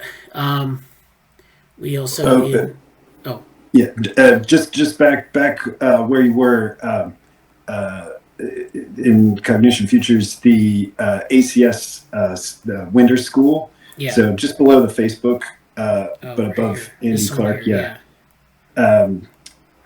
Just wanted to mention this. Okay. Because it's it relates to model-based. I like to think of it as model-based cognitive science, and it is very much designed. So one, I got to kind of have a informal discussion with a student and a professor that are going to be active in the school, and our Neurotech San Francisco Hack Night last Thursday evening. So you can catch that on Crowdcast. And we talked about, the motivations for having the school, the motivations for covering kind of like multiple software packages and the differences behind them, kind of philosophically as well as implementation wise. How some of them are coming, from they're kind of coming from both traditions in what I would call artificial intelligence. And just some really nice stuff. I'm going to get more details in terms of the kind of EEG and fMRI modeling that they're doing. But yeah, just if anybody's interested, there's still time to sign up. Yeah, that'd be great. We always love a good summer school or conference. Yeah, and it's since it's virtual now, if you can handle the time difference, it's open for everybody. Yeah. Well, good. Thank you for that. If you could put the Crowdcast link that you mentioned in the chat or in sure, or on the Slack. Cognition Futures, yeah. So cybernetics had some interesting stuff. We had these things on closed loop enhancement and neural decoding. This paper here from Nature Biomedical Engineering. This is closed loop enhancement and neural decoding of cognitive control in humans. So this is the stuff that they're doing with like brain-machine interfaces and neuro rehabilitation. And so this is a nice paper on this. And did you want to say something about this? Well, just it still has a lot to do with Norbert Wiener and controlling aircraft, anti-aircraft guns. But in this case, it's for good. And certainly it's a new paper. It also relates to the work that Ed Chang is doing here at UCSF. He's the neurosurgeon, but I think the Crystal Lab is doing in terms of depression treatment, like implant depression treatments. Yeah. So they're monitoring, they're stimulating on the basis of the monitoring, and that loop is active, right? Yeah. Yeah. So for again in depression treatments, the efficacy is really exciting. I want to say exciting as opposed to demonstrated. Right. But you'll see this in the crowdcast. We talk a bit about also the improvements in just TMS depression treatments. Somewhat aside for cybernetics, but it's really exciting work, and I've dropped some similar things in VR and Neurotech channel too. So for those interested. Yeah, that's great. And so we have some. This is another paper here, and then this one here is the Royal Society Horizons of Cybernetical Physics. I think I may have dropped that in there. So this is a paper on something called cybernetical physics. So this is a new research field. This kind of goes through a brief history. This is a couple years old now, but it basically talks about some of the things that are going on in this field. So they deal with control of oscillatory and chaotic behavior, control of resonance and synchronization, control in thermodynamics, and control of distributed systems and networks, and then finally quantum control. So it's very physical in its nature. It's very different from the closed loop feedback we just saw with respect to human behavior and interfaces like that. So this is a much broader field. It sort of emerged in the early 1990s from control algorithms that were being used and kind of exploring the possibilities there. Ed Ott, who's a luminary in chaos theory, is one of the early people in this field. Looking at sort of his discovery of transforming a chaotic trajectory into a periodic one by means of a properly chosen controlling action. So the idea is you can control chaos. It's not just something that happens in the physical world. It's something you can control. And so doing in that discovery, we have this whole field that emerges in sort of control theory, but doing things with dynamical systems that are quite impressive. And so they kind of walk through some of the math and some of the control goals, and so we know all this from like cybernetics, and we'll get into that in a minute with a classic paper I want to go over. In fact, I may come back to this as we talk about that. So I'll just finish up with just kind of briefly going over brain organoids. We have a couple papers in brain organoids. Morgan's been putting in more papers and other random links. But the big things I think to mention are next week as part of the SFN. What I think you're pointing to there, on the 10th, there's going to be this mini symposium, and it looks like there's some new work that from Alison Wittry, the head of UCSD's STEM Cell Center, and Bradly Wojtek is on it too. So hopefully they're going to be also including some great electrophys. So that's awesome. And then down at the bottom, there's the kind of most recent thing that so just a set of diverse stem cells. So just getting at the fact that we are typically looking at a single cell, and potentially with, say, again, some of Allison's work, genetic modifications of that, but that what we really need, right? And this is what this particular paper is getting at, is like, hey, here are 40 different, right, diverse individual cells that could be used, right? And this is just the the tip of the tip of the tip of the iceberg in the sense that like obviously it's the diversity is much bigger. So it's like if we recreated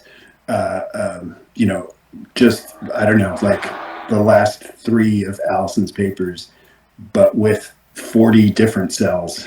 Right. Like how different would that be? What would crop up? Basically, like we honestly don't know what would change if we actually were using, for each of these experiments, we're using 40 lines instead of 1. Right.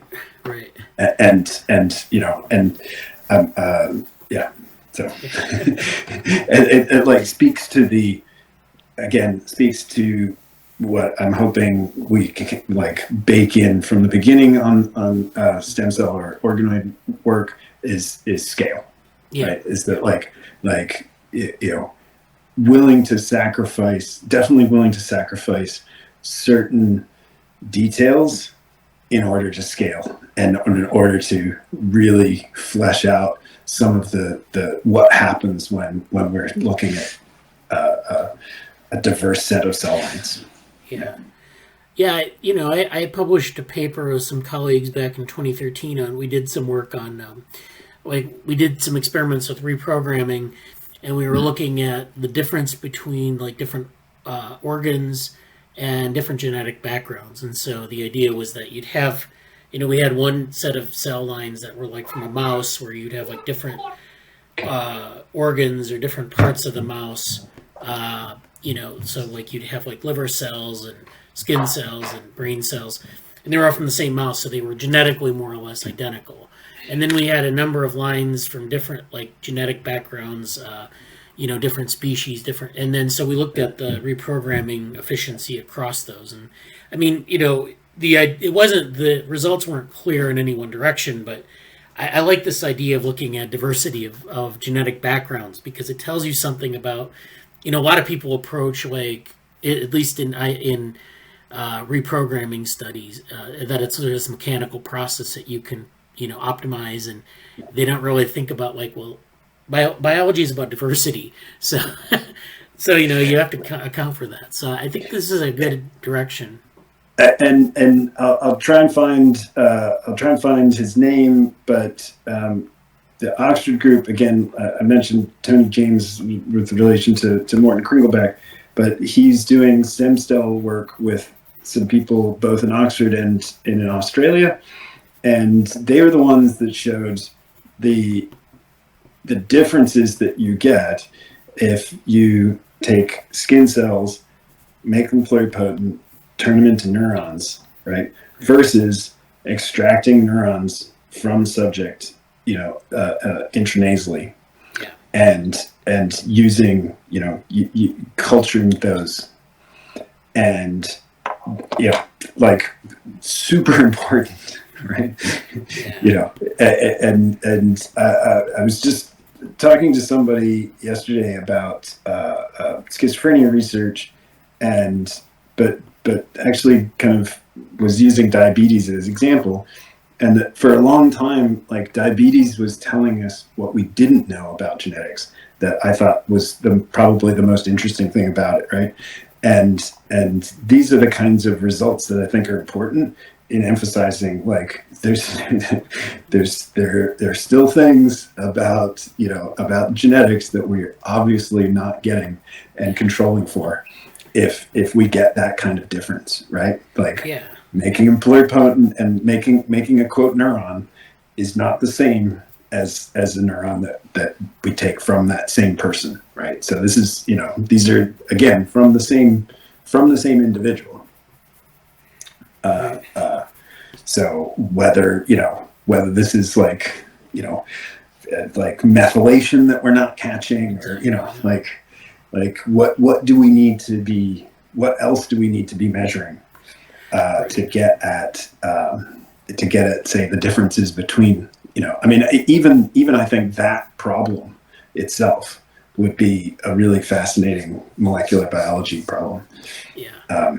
You know, Yeah, let's follow up on this. I definitely would like to talk about it more, but I want to go through some things now. So I'm going to finish the Slack review, and if you want to go and like there are other channels that people can explore, and there's other content. I encourage people to discuss some of these things a little bit more on the Slack channel or offline, and that would be great. Let's see. So I wanted to go over a couple things here. The first is that it's the 10th anniversary of a paper that I published with two people on virtual reality and neuroscience research and therapy. So this was a paper that was published in 2011. It's a review paper that we wrote we kind of found this opportunity, wrote the review paper, and I think it's a long-lasting review. I mean, it's something that, like most reviews of virtual reality, involve kind of reviewing the state of the technology. And that's not necessarily useful because the technology changes so much that, in 10 years' time, it's quite different. But what we focused on here instead was the application of neuroscience and to rehabilitation and to animal models.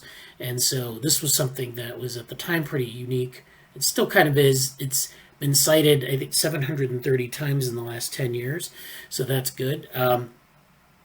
And it actually made the cover of Nature Reviews Neuroscience. So this was the cover for November of 2011. It was this piece of art. They always have a piece of artwork that they put on the cover, and it's based on one of the articles inside the issue. So this was, what was the name of this? Virtual Reality Reaches New Heights by Kristen Lee. So this is a digital mountain range that was rendered for this cover of the journal. Apparently you could order a copy of this, but it's like $200. So I don't know if we want to do that, but I think the citation rate is pretty robust on this paper still. That just speaks to how, I think how well thought out this was. And this is the link to the paper at Nature. This is the link to the blog post in case you want to read it. But if you're offline here, you can just, I think probably just look up the title and find it. So there's that. Next thing I wanted to talk about was Neuromatch.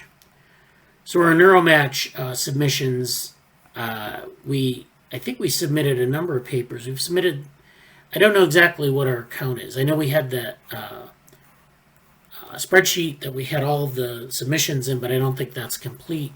I didn't bring it up today because, we can update that offline.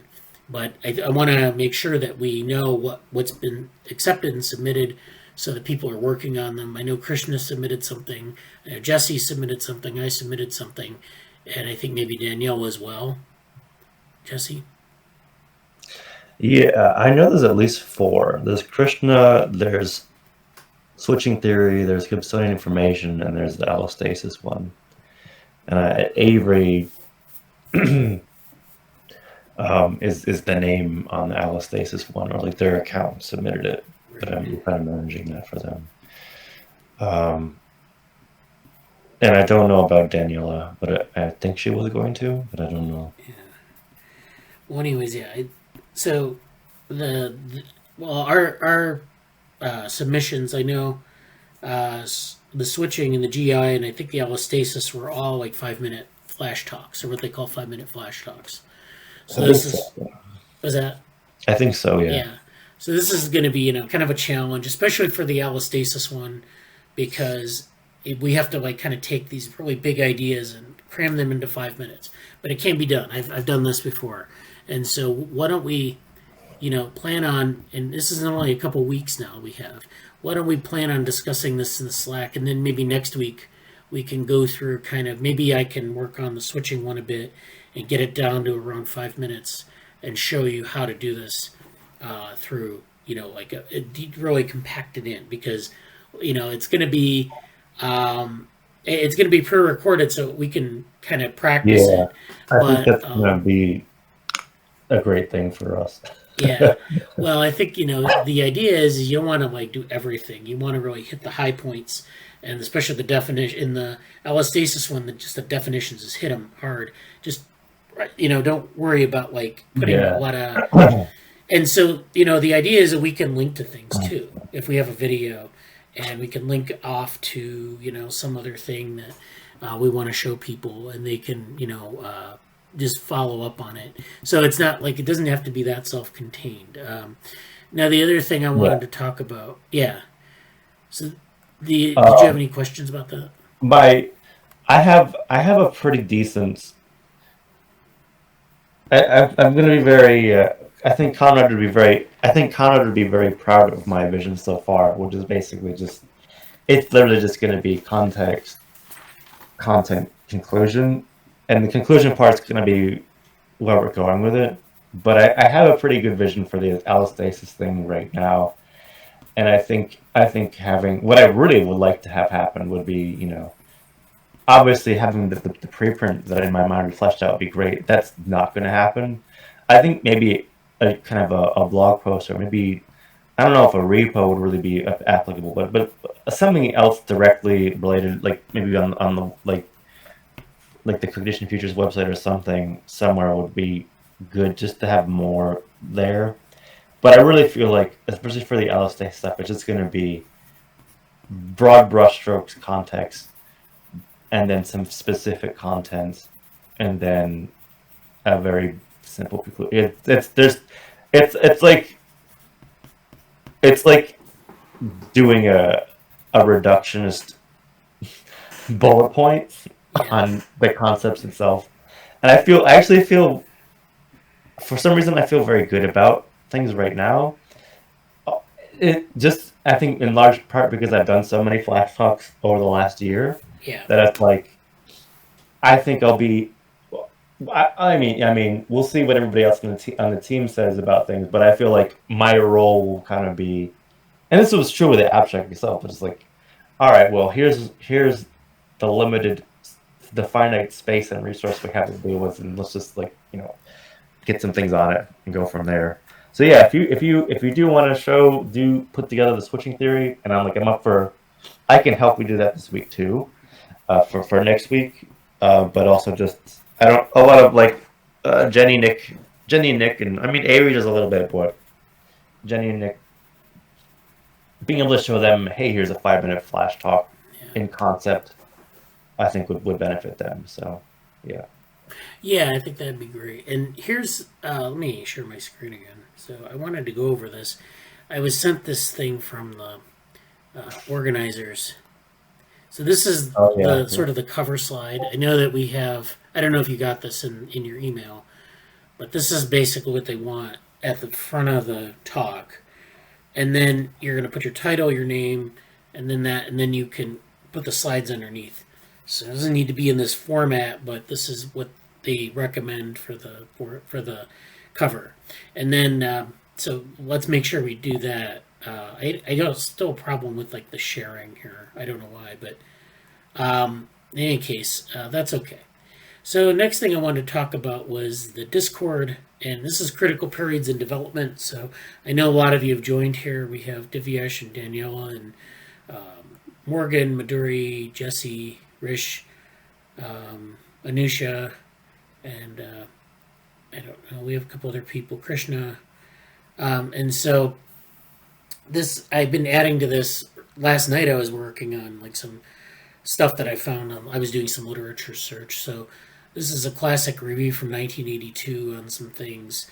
This is complex dynamic systems of development. So I've tried to drop a lot of stuff on development in here, a lot of stuff on like sensory development reviews, some other types of resources that I've just been trying to get more literature review in here. This was from before. This is Child, a first attempt at continual learning. So I actually ran across some references in continual learning, which are interesting because we have this continual learning paper that we've been trying to develop, and I know that it's on archive, but we're trying to improve upon it. And so this is some old work on this. This is where they applied continual learning, and they were looking at it from a developmental standpoint. So this is from 1997, and then this paper I think is from a little later. It's the same author, continual learning in reinforcement environments. So people are making this connection between reinforcement learning, continual learning, and the critical period, which is what this server is supposed to be about. When they say continual learning, they basically mean they refer to like learning as like a process over a long period of time. So usually, in psychology experiments, we think of learning as this very trial-oriented thing where you have a trial and you either, you can remember something or not, or you can recall something, and then you count up the trials and they're all independent of one another. I think it's good to mention that this is also getting at tasks like training a network on a task, switching the task, and the previous task performance is degraded. Right. So the Numenta researchers are quite focused on this continual learning. Although there's definitely a good Slack group for this that I'll try and post to. Oh yeah. But it was really from the Numenta people that it kind of hammered home the fact that like this comes up with kind of directed forgetting, or that you like how can I keep learning new tasks and still save the performance in the previous tasks, right. As well as the fact that we know developmental, not just from developmental systems, but just like from living agents, right? That they are continually learning, right? That it's an active process that isn't switched off at some point. It's not switched on and switched off, and again, like making these learning systems more realistic. But yeah, there's a lot here to explore. I think, and then there's that link between the compositionality and continual learning. So you're composing things, but then you're also forgetting things. You're interacting with new things. You're putting things in to this, and then you're putting things together, which is a different process than just acquiring things. Yeah. You have to acquire them. Right. And then one last thing to make it even more complicated, open-ended learning. Oh, right? Yeah. Because like is it always clear what quote task you're learning, right?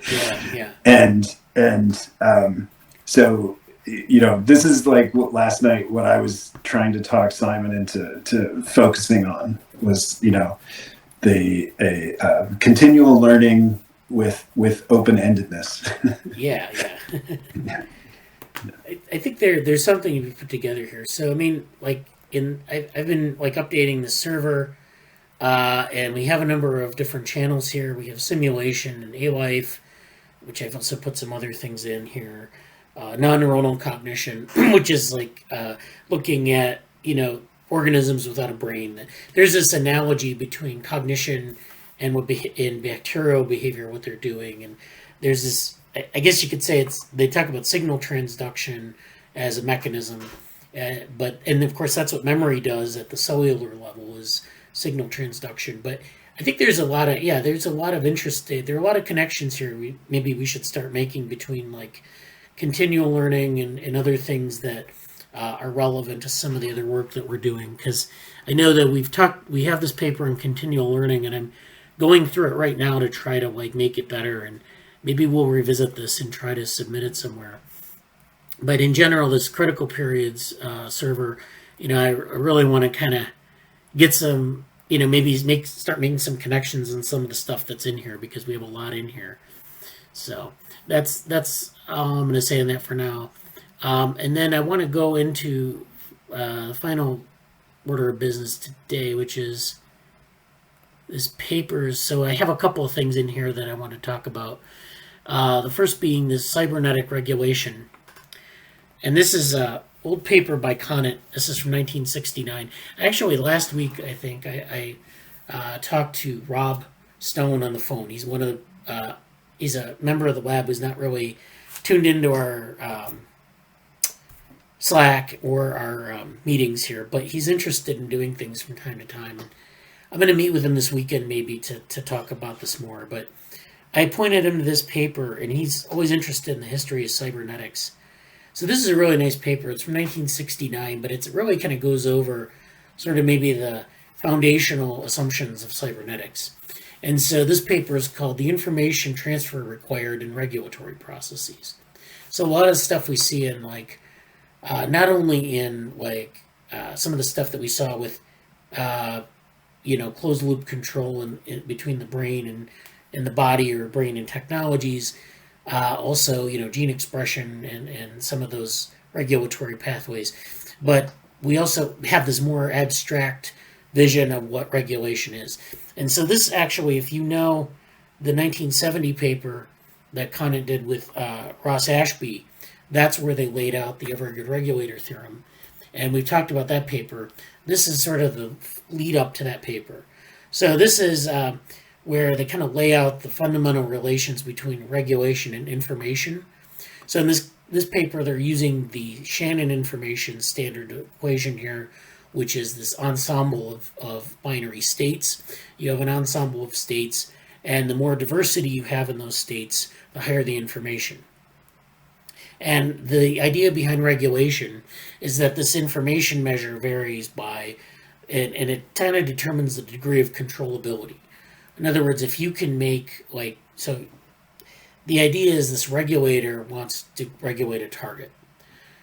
And the target can't have too much diversity in it. The regulator basically has to be able to predict what the next state is in this thing they're trying to regulate. And I use this terminology, like anthropomorphic terminology, but this could be anything. The idea is that this target, the information has to be predictable. It has to be somewhat homogeneous in order for regulation to be sort of perfect. And so they talk about point regulation and path regulation. In point regulation, the goal of the regulator is to minimize changes in the outcome variable, z, to impose constancy in the outcomes. So if z is a metric variable, the goal is to force the outcomes to cluster around a point. So then it's the point regulation. So it's basically restricting the amount of variation that you observe. So this is clearly appropriate for regulators such as the thermostat, which is where you're regulating temperature to a set point, and many homeostatic biological regulators. Okay, the goal of the point regulator is to act so that activity on the part of S, which is another variable, does not result in corresponding activity in Z. In this case, a thermostat, if it is to act so that a drop in temperature outside does not show up as a drop in room temperature. In other words, the thing that's being homeostatically regulated maintains its state despite things on the, in the outside of the system, the influence of other variables in that. So like if you have an input variable to a room, that the thermostat should be regulating the room at the temperature. There's maybe a draft that comes through. It doesn't drop the temperature of the room. The room stays the same temperature. Maybe the furnace or the air conditioning has to kick on to equalize that input, but that's something that regulation should be able to handle. In path regulation, the goal of a regulator is to minimize the unpredictable character of the sequence of outcomes, or equivalently to force that sequence to be nearly deterministic. So in other words, in that information example, we can have a high degree of information, and high degree of information corresponds with less predictability or less deterministic behavior. So you have a number of states that are likely, and that's not good from a path regulation perspective. We want there to be minimal information, and so one state should be somewhat common in this ensemble. So if z is a metric variable, the goal is to force the sequence of outcomes to conform to a deterministic curve or path, hence the name. So this is where you have, so in this case, this is appropriate for the regulator, which maintains the heart, and its repetitive sequence of events, so heartbeat and that oscillator, or the regulator, which maintains a steady gait in a walking human. The idea is that gait is we talked about central pattern generators, I think, a couple meetings ago. So this is actually central pattern generator is a perfect example of what Conant is referring to as a path regulator. So the idea is that path is maintained. A central pattern generator just maintains an oscillator, so it oscillates around in a circle in a bivariate phase space, and you don't want to break down that pattern because it's a fundamental pattern for function. So that's regulated in a different way than a point regulator. So they kind of go through the math of the point regulator and the path regulator and kind of lay out some. And this math, of course, is duplicated in the next paper, which is the Everard regulator theorem, basically arguing for what constitutes a good regulator or a good regulation. And so here they give a couple examples from closed loop systems. So if this looks maybe somewhat familiar to people, that's because this is what they often use in modern control theory. So they actually use this terminology where you have a plant and a regulator and an integrator. And so this is error-controlled regulation where you have this integrator, you have the signal to the plant, there's feedback to the regulator, and there's this integrator before you get to the plant, which is this variable s, and it gets integrated somehow here. It could be a summation, it could be an integral, depending on what you're doing. And then there's an output y, which is the output state. So this is first-order closed-loop feedback. In this case, you have deduction of the S sequence from the Z sequence. So in this case, you have Z going into the plant. There's a regulator here. There's another source from Z. So you have Z and the regulator going through the plant, and that's into this integrator. And then you have S that's deduced from this. And so there are different ways you can set these loops up. There's feedback, of course, because you're feeding back to this original signal. That's the idea, is that you're adding together like sort of an unrefined signal with a refined signal, or there's some sort of transformation that goes on, and then you're integrating those things over time. So this process would go on over time for many, many time points. And I think I mentioned to Rob that, an interesting question here is that what happens when you have like 10,000 or 100,000 iterations of this, going through feedback and generating an output sequence and then plotting that as a dynamical system. Now, sometimes you see like people will set up simulations where they don't really specify this architecture, but they show like a basic feedback between agents, and then they measure agent behavior. And agent behavior can be like, say, emergent, or it can go through pulses or other types of dynamical behaviors. And those are things that maybe are interesting. That people see them and they say they're interesting, and they just say it's emergence and then leave it at that. I think what's more interesting is to look at maybe the types of architectures that bring that about and to analyze those things in the way that Conant and Ashby have done, and Conant in this paper more so. But so yeah, I mean, there's a lot of good stuff in this paper, and I think that if you're interested in cybernetics, and we talked about that paper before on the stuff on brain, the interactions between brain interfaces and technology, and that's definitely something that's kind of like a test system for that.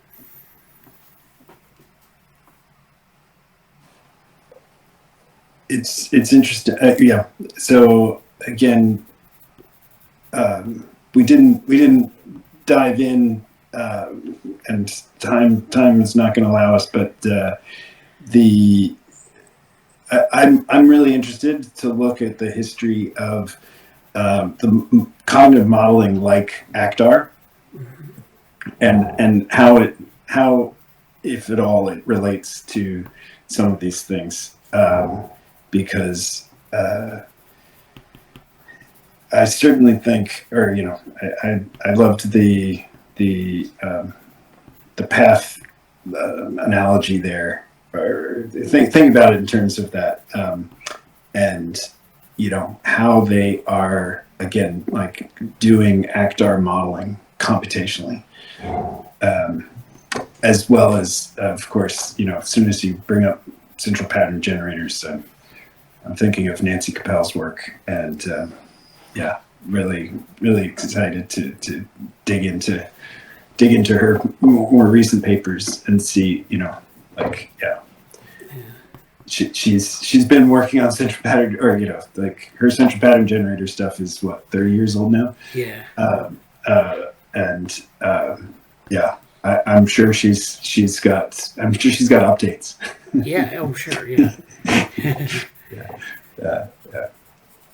But really interesting stuff, and I just sent Rob Stone a message and having a look at some of the things that he's archived as well. Oh yeah, great. Yeah, I didn't tell you exact his email, but I'm glad you found it and you're able to. The Googles found. None of us can hide. Yeah. So Jesse said that paper will be in chat. Yeah, I'll put that in the Slack, the content paper. So do that after the meeting. One last thing I want to talk about, and this will be kind of brief. In doing the Gibsonian information paper, I think there's a lot of really interesting stuff in the bibliography here.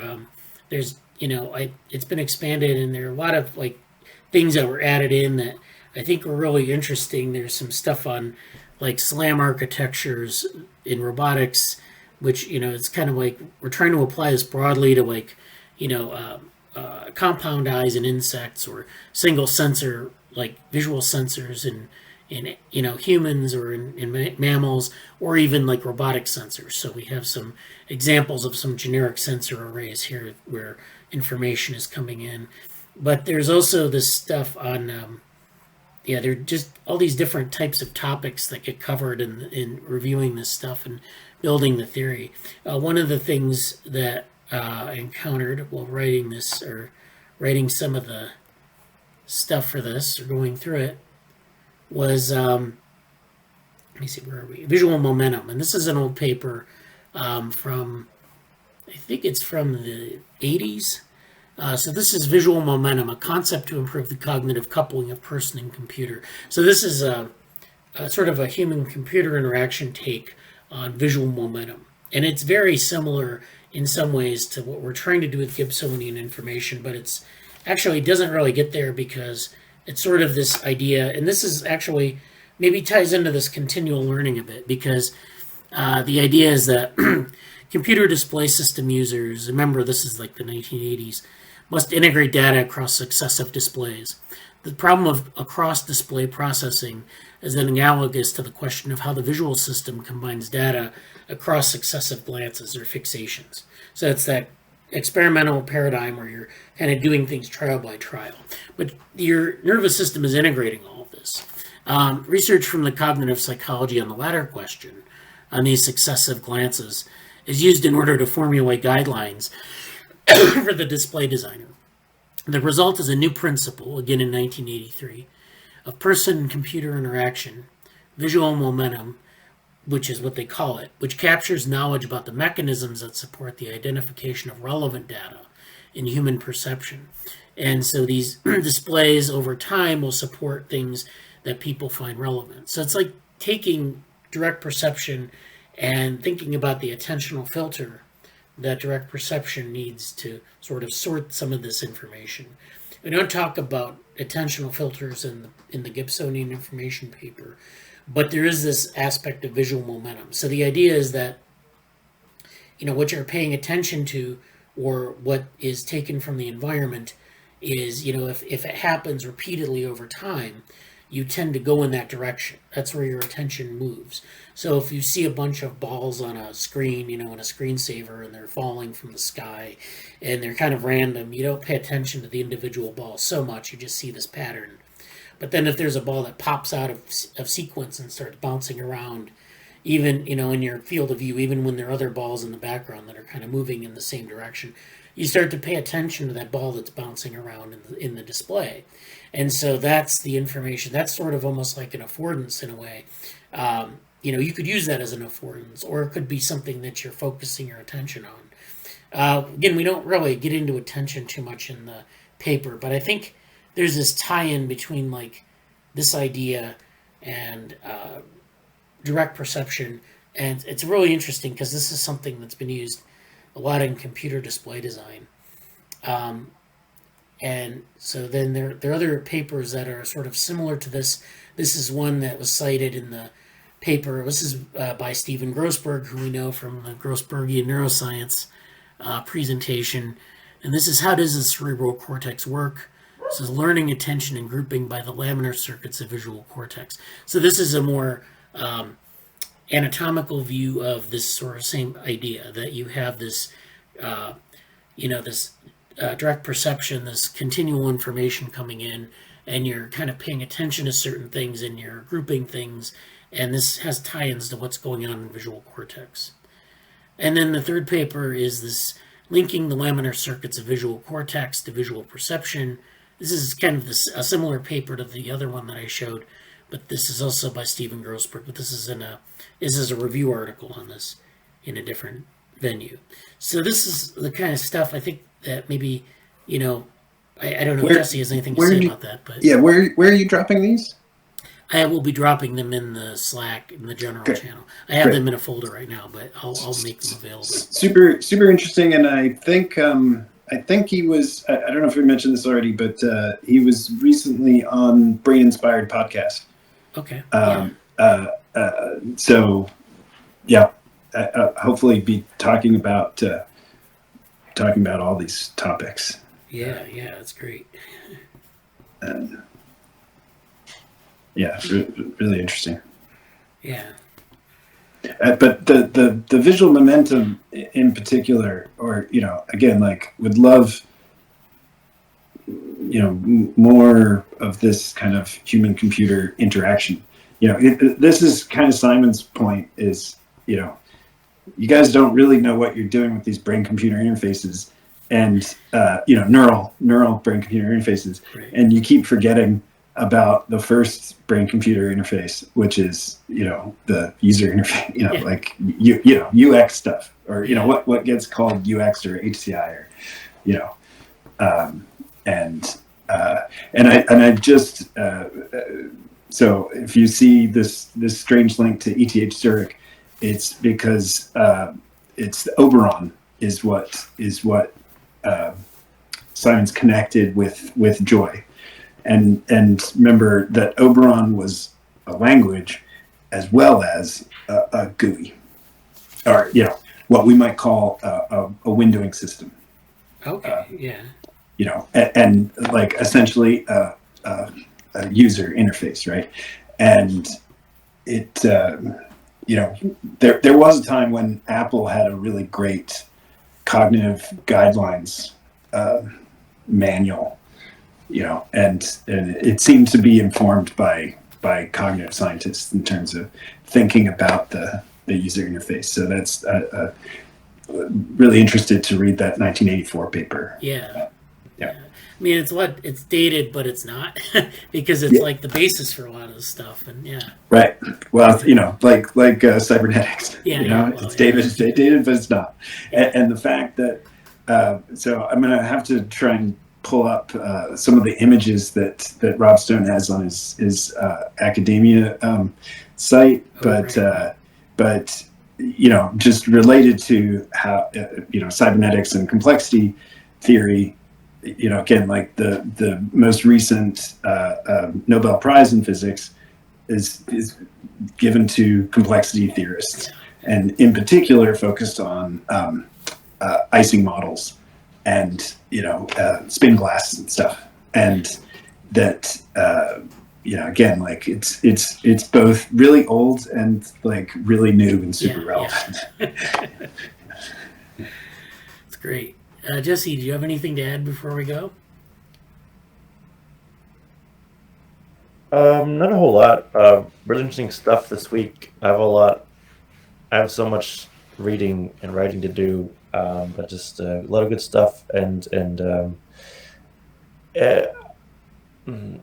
I wish if I had infinite time, I'd try to organize some things we're talking about, because I don't want things just to get lost in the Slack somewhere. But that's kind of where we're at right now, because that's how it is. But I will, there's a lot of things to follow up on, and feel free for any specific topics that we're interested in, like, feel free to just specifically state, hey, let's talk about this again for next week, or just mention it explicitly in the Slack, because a lot of my mental references won't hold.